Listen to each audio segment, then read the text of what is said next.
Republican voters, okay? 86% of police are Republican voters. They're all fucking fat. When has, like, conservatism been synonymous with, like, working out and taking care of your own body? Let's get to some of the polls. Right, it's polling season, baby. It's poll time. Poll! Of course, I'm not talking about Poland. I'm talking about polls in the New York Times. Now, this is Fox News' analysis, which incorporates Jordan Peterson's weeping sentiment expressed all throughout, but probably the best way to analyze this and interpret this information anyway. Take a look. Percent of voters feel America is on the wrong track.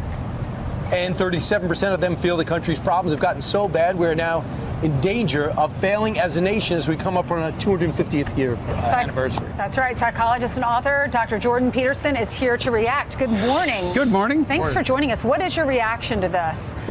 Well, I think if you spend... Why do we have a Canadian benzo addict responding to this shit? Canadian spotted, opinion discarded. 40 years demoralizing people, that it works. And we've spent probably more than 40 years. Since the mid-60s, we've been on a campaign to demoralize people. I think it started with the Club of Rome types who claimed that the world was overpopulated and that we were all headed to hell in a handbasket. And there's no evidence that any of that is true.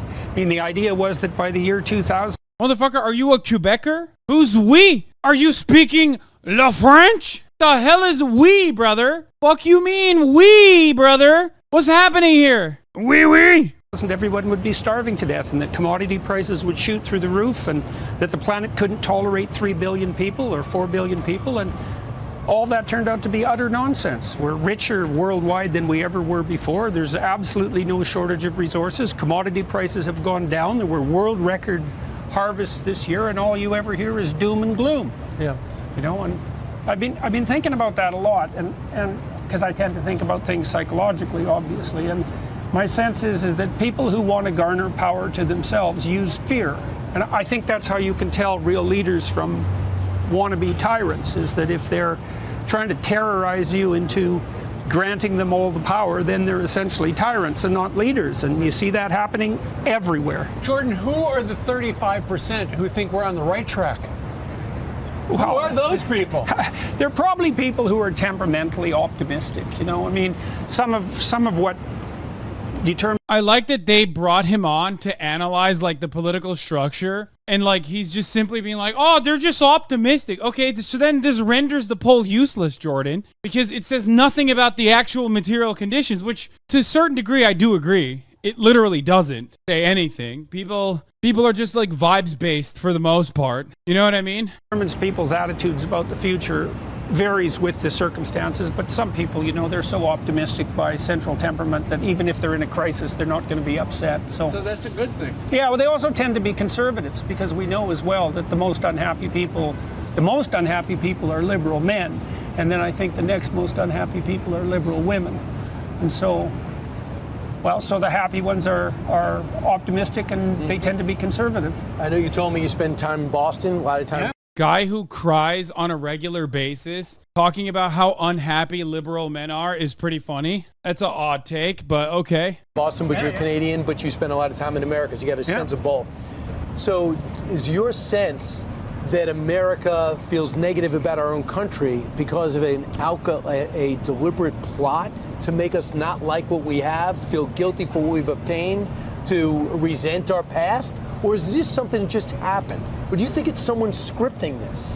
Well, I think there's two things that are happening. Is that the culture war is a war between systems of ideas, and it's essentially a war between the ideas that are part and parcel of the classic Western tradition that's grounded in the biblical corpus, essentially, so Judeo-Christian culture, and the counter-reaction to that, which is kind of what post-Enlightenment Marxism. And so you have a war between two sets of ideas, but then you also have people who are acting directly in, you know, a quasi-conspiratorial manner, the Club of Rome types, for example, from the 1960s, who decided back then that, like as I said earlier, that the planet is going to hell in a handbasket and that something has to be done about that emergency. And so... And we're the problem. We're the problem, yeah. There's too many human beings on the planet. That's a good way of identifying people who are definitely not your allies. If people who think there are too many people on the planet, that is not a good thing to think. That's like something with that's got genocidal implications. Can I just ask you just about... Wait a minute. That's like eco-fascist conservatives, though. I mean, he's not wrong, but that's mostly conservatives who think that. So I don't know where he's coming from. Does he not know his audience here? Our country in particular, there's so much to like. We used to be a country that was too boastful, where people were like, enough with America being the greatest, and we walk on water and we didn't see our problems. Now all we see is problems. Like, what happened to that school of thought where your team was the best team? And the problem maybe for critics would be the arrogance of Americans. Now we have no self-esteem and we want to apologize to everybody. When did that happen, or do you not see it? I think that emerged out of the 60s as well. I think the universities had a lot to do with that. There's the left-wing tyrannical types are particularly good at manipulating guilt, and that actually works quite well on conservatives, because conservatives tend to be more conscientious. And so if you accuse a conservative of moral impropriety on the guilt front, they're likely to take that seriously. That's so stupid. First of all, no, they're not. Secondly, what the fuck are you talking about? Don't you claim that like liberals always love getting hoisted on their own petard for the same exact moralizing all the time? What the fuck? It's so dumb. No, conservatives just don't like being called out. That's it. Nobody likes being called out. Conservatives just happen to do shit that is easily call-outable. No, if you say to someone who's more conscientious, look, you're probably a little more sexist than you could be, and you're probably a little more racist than you could be. The conservative type who's conscientious is going to think, well, I'm really not perfect, and there are ways I could improve, and I could look at myself, and that's fine, because you should look at yourself. But the problem with it is that it allows the psychopathic types who are manipulative and power hungry to use your guilt as a lever, and the left in particular. Yeah, the idea, that's the funniest thing Jordan Peterson might have ever said in the last couple of years, other than the penis sucking machines in China. Because it's like saying conservatives are self-reflecting or engaging in the act of introspection is a laughable notion. You're literally at the main place conservatives go to, Fox News, to never engage in any kind of introspection, to basically have all of their cooked up, ridiculous, oftentimes racially charged biases reinforced. It's ridiculous. Especially the radical left, and those are where the real psychopathic types hang out. They're unbelievably good at manipulating guilt. And so, they're unbelievably good at it, and everybody's got something to feel guilty about, which is also something that tyrants know. And so, not Ainsley. No, that's good. It's good. It's good to be perfect. Of my sins. Yeah, that's good. There have been plenty. Yeah. Have you repented, or have you quit indulging in them? I have quit indulging, and I think sorry about that. This is not about me, Dr. Peterson. That's between me and my God. Right, as it should be. I did want to ask you about the marriage statistics and the statistics for ruling out children. 1 in 4 are now ruling out kids. I'm wondering if they'll change their minds when they get older, because I know I did. I focused on my career, and then the children came, I wanted to have kids in my late 30s. But then 2 out of 5 think marriage is an outdated tradition. That's pretty sad. Yeah, well, if you convince young people, as we have, that the planet's going to hell in a handbasket, and that there are too many people, and that your children do nothing but produce excess carbon dioxide, and that you're contributing to the destruction of the planet, by planning to have kids, then the moral kids are going to start wondering about whether or not that's appropriate, and then the irresponsible kids have an extra reason for not doing anything that's vaguely mature. The problem with that is that, well, what the hell's the alternative? People who are alone, especially involuntarily, they just go. Yeah, the worst aspect of anthropogenic climate change isn't necessarily that we are basically destroying the planet. It's the fact that younger generations are facing an existential threat that they're aware of and therefore don't reproduce. We should stop talking about climate change altogether, says the oil lobbyist, because it's bumming kids out. Love that. Go crazy, right? Because we all need people around us to tap us into shape. That's actually how we stay sane. I think some people are just staying in relationships and not getting married. You look at the statistics, divorce, it's 50%. It's even higher than that in the church. Yeah, couples in New York are like, is it ethical to have children? That's why. Dude, no, they're not. That's like one random fucking weirdo that you've seen on Twitter. I'm sorry, the overwhelming majority of people are not making considerations about the ethics of bringing a life onto this planet due to anthropogenic climate change. They're not antinatalist. They're just broke. They're working too much. You need to have both parents work full-time jobs in order to take care of a child. Make this make sense. Jordan Peterson refuses to recognize that capitalism is the main reason why it is unsustainable for new couples to have children. They can't afford it. It's like fucking 40 bills to have a child in a hospital. Who the fuck has that kind of moolah? God damn it. That's it. They don't have a house. They can't pay for the fucking medical bills. They can't pay for the child rearing. They don't even have federally mandated paid parental leave. Why the fuck would anybody have a child under those circumstances? It's so stupid. Sweating. People also will assume that, the unmarried people who stay together make a big mistake, because they never commit formally to each other. And there's a strange idea lurking under that, because to me, the process of living together means something like this. So, if I tell you, well, we'll move in together and see how it goes, because that's what you mean when you say, let's move in together. You're basically saying something like, well, we'll take each other for a test run like we might with a used car, but we're each going to keep to ourselves the possibility of shifting upward if we can find someone better. Right. And that's really not much of a... Oh my God, this is like the pseudo-intellectual way of describing hypergamy, okay? It's a deeply cynical and profoundly unserious assessment. Very dumb. basis for a long-term relationship. You have to say, yeah, that's right, I have the right to upgrade. You'll do for now, but I have the right to upgrade. Well, absolutely. But they don't. Well, and the thing is that, But if you do, it's a real insult to the person that you're with, and it's an insult to yourself too. Plus, you don't really commit, right? Because you always got a back door open. And the problem with not committing to a long-term relationship is that the bloody thing is going to fail unless you're all in. Because life is very difficult, and with something like, a relationship that's supposed to span the decades, if you're not all in, it's not going to work. Except for Goldie Hawn and Kurt Russell. Exactly. When you keep your eye on the Hollywood exit. figured it Yeah, out. right. Well, that's right. If there's any back door at all and any reason to take it, you're going to take it. So, like, if I know I can leave you, then I'm not going to have to discuss anything difficult with you. But if I know if I'm stuck with you for the rest of my Jordan Peterson attacks no-fault divorce. Love that. I mean, this is psychotic. The notion that marriages are supposed to be a trap in perpetuity is luckily an outdated principle. It's an outdated concept. So stupid. life, I better sort things out. Then I might have enough gall I have another to do theory, that. though. You always want to give a contract to, you always want a player playing for a contract in the final year.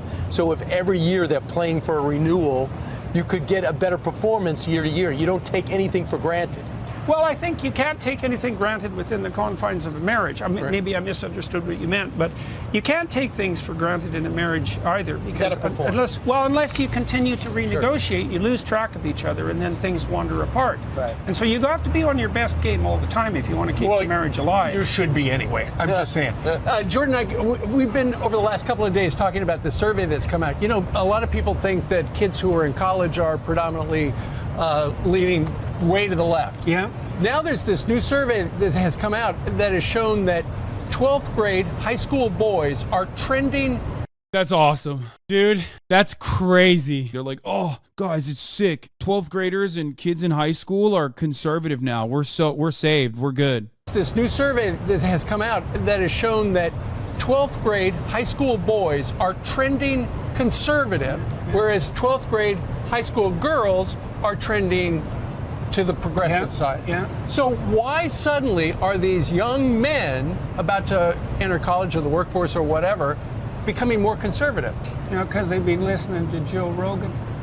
No, it's Andrew Tate. Well, that's definitely part of it. I mean, It's probably Andrew Tate, for the record. It's not Joe Rogan. You're not kidding. No, I'm not kidding. I'm not kidding at all. There's a countercultural conservative movement that's very, very powerful. And I also think that the young men who are... They're fucking 12th graders, man. They're children. They're babies. They're baby-brained. Yes, they're responding to stimuli. There is no countercultural conservatism, okay? That's it. They will find out that their politics resemble their fucking grandparents and their dads shortly thereafter and realize that it was gross. There are plenty of people in here in this community that were also a part of that supposedly counterculture wave of conservatism that wisened up to the reality that it's not counterculture at all to literally believe the exact same things that your dad believes, to believe the exact same things that you hear on Fox News or on an email chain chain online. It's just for the moment when they're in high school, when they're supposed to be in a relatively diverse learning environment, their teachers are telling them, don't be a fucking asshole. And of course, what's more asshole-ish and standoffish than conservative politics? That's it. That's why they fail to consider that it's not necessarily counterculture,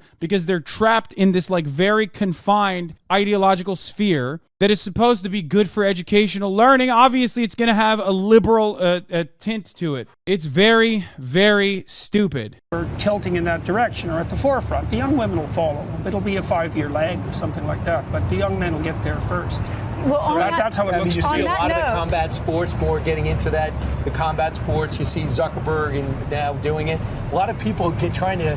All right, if Yeah, dude, I know. Working out is inherently a conservative value, which is why every fucking fat person on Fox News or at the Oklahoma Walmart, at Tulsa, Oklahoma Walmart, is actually a liberal. Great argument, man. Shut the fuck up. This idea that, like, working out is inherently reactionary is so stupid. Literally, 86% of cops are Republican voters, okay? 86% of police are Republican voters. They're all fucking fat. When has, like, conservatism been synonymous with, like, working out and taking care of your own body? if society's trying to feminize me, I'm going to push back in some other way, and they might be finding the conservative movement for that. Yeah, well, there's some danger in that. Yeah, society is feminizing me. That's why I'm going to the gym, to become gayer than I ever could have imagined. Working out is gay as fuck. You go to the gym, you look at other dudes' bodies, you start admiring, okay? You become more comfortable, more masculine in many respects, but in a very gay way, okay? That's it. Some YouTubers like the Quarter Pounder and the Gundam Guy get into gaming spaces with shit like subscribe for free game code and then dump them with right-wing bullshit. Yeah, speaking of which, Quarter Pounder, right-wing commentator, in profoundly good shape. Too, because there are people who are more extreme on the sort of pro-masculine side. Like Andrew Tate, people like that sort of spring to mind, that become attractive to men that are being like feminized in the manner that you described. And so, Well, on the note of what you were talking about, the pendulum swinging, when does it swing back the other way with schools and teaching sex to our children at an early age? A lot of people had a problem with what Ron DeSantis did down in Florida. Did you say I in didn't, jail? because I have a child That's awesome. That was pretty funny. going into second grade. We're not talking about sex. We don't talk about that at all. She just knows God Well, puts a baby in a mom's tummy. I think what's happening in the States is that the answer to the problem of sex education in schools is we'll just take our kids out of the damn schools. I think the whole system will collapse. I also think if the Republican governors had a lick of sense, especially with regard to long-term planning, that they would take teacher certification away from the faculties of education. Because the faculties of education are, what would you say, they're sort of rotten central in the university system, and they have a complete hammerlock on teacher certification, and therefore, a grip on the whole education system. So just real quick, because I want you to talk about your online university, starting with your daughter. Yeah. Well, I'm not very happy with what the universities have done over the last, let's say, 20 years. Which you've been part of. Yeah, until about 6 years ago. We're trying to put a system online, Peterson Academy, that will drop the cost of a bachelor's degree to $4,000. We think we can find That's the best awesome. That's awesome. Oh, this was the final step of that grift, baby. Make your own fake-ass university. Oh, I love that. I love that, dude. That's fire. Let's go.